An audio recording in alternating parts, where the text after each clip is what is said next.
We label each other constantly: risk taker, team player, tryhard, casual. In video games, we do it within seconds of seeing someone's choice. The question is whether any of it actually means what we think it does. How do we actually arrive at that conclusion? One of the longest standing tools for predicting the future is interpreting the past. While not the only way we think about what's ahead, it feels like the one most within our control. Take zodiac signs. Much like the logical predictions we make by observing patterns in our own or someone else's behavior, they speak to a very human urge: the desire to interpret and control what comes next. Yet we often misread the signs.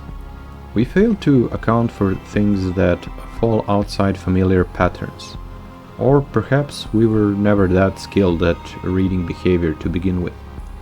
What seems like a crucial action or motivation to one person means little or nothing to another. The lens we see through, shaped by our own experiences, colors everything. It is, as they say, to a hammer, every problem looks like a nail. Every logical conclusion isn't purely dictated by logic itself. We lean on it heavily because it makes us feel grounded in reality. And honestly, it only makes sense that we would. But here lies the trap. We forget to ask how much we actually know. Every conclusion we draw is built on our own knowledge and understanding of the topic of human psychology and even of ourselves. So, where do our favorite video games and the choices we make in them factor into all of this? Let's start with the long list of generalizations that range from making some sense to making none at all. What I find interesting is how often people misinterpret psychological signs the same way they misread body language. Body language isn't definitive proof of intent. It's a strong indicator, but not a concrete conclusion. Think of it as a marker on a graph, a data point worth noting, but not one you can build a verdict on alone. Not something to dismiss, but not something to convict on either. Video game choices work much in the same way. Picking up a risky playstyle, playing Vanguard in Mass Effect, picking Yasuo or Shaco in League of Legends, or running Axe or Anti-Mage in Dota 2 could mean you enjoy living on the edge. Or it could simply mean those choices fit the group of friends you play with, or that they complement a playstyle which, from your perspective, is actually quite calculated. You're taking established concepts and pushing them into unusual territory, but on your own terms. I have a friend who played Mass Effect as a Vanguard, but approached it with remarkable caution. He never quite cracked Insanity difficulty, and for all intents and purposes, it was a very safe, measured style, just wearing the costume of a reckless one.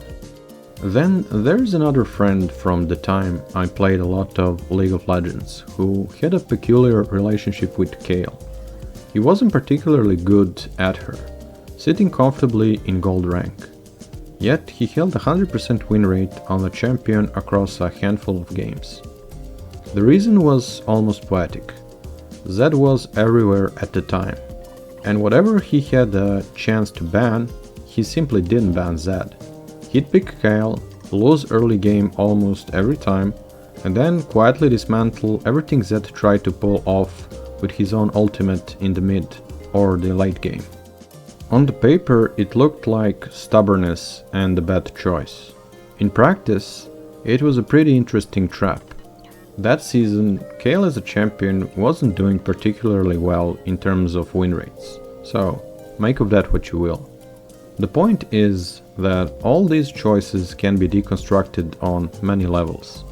There are people who genuinely embody a certain mindset from real life and naturally gravitate toward a matching playstyle. But a lot of people make their choices based purely on the practicality of the situation in front of them. Take the rogue in World of Warcraft. Picking one might immediately raise an eyebrow. After all, you've chosen an assassination specialist whose entire design philosophy revolves around doing one thing extremely well, usually at the expense of someone else's fun, rather than contributing to any larger team goal. And yet, I still remember that one of my friends whom I used to play World of Warcraft with a long time ago mained a rogue. He is one of the genuinely nicest people you could ever meet. So why did he play rogue? He just thought they looked cool. He'd spend his time around Orgrimmar helping people open lockboxes free of charge. Need an extra damage dealer and he happened to be around? He was your guy, no questions asked. Generalizations exist for a reason, but we probably shouldn't judge a book by its cover. A reasonable skepticism applied with some humility tends to be enough. When it comes to fighting games, this whole topic takes on an entirely different dimension. More than perhaps any other genre, fighting game players tend to make themselves synonymous with a character, or fighting style. There is a deeper connection at play here. Think about it in simpler terms. In League of Legends, Dota, or World of Warcraft, you press different buttons depending on your character or class. Fighting games work the same way, but that button selection becomes something more personal. Your main character becomes the baseline through which you view the entire cast. If the input for your uppercut is different from everyone else's, the rest of the roster starts to feel strange, foreign, almost wrong, simply because they aren't your main character. I don't play modern Mortal Kombat seriously, but I'm no beginner when it comes to fighting games. Once, while playing with a friend who was fairly new to the genre, I watched her physically mimic the moves of her character on screen, really getting into it, fully committed.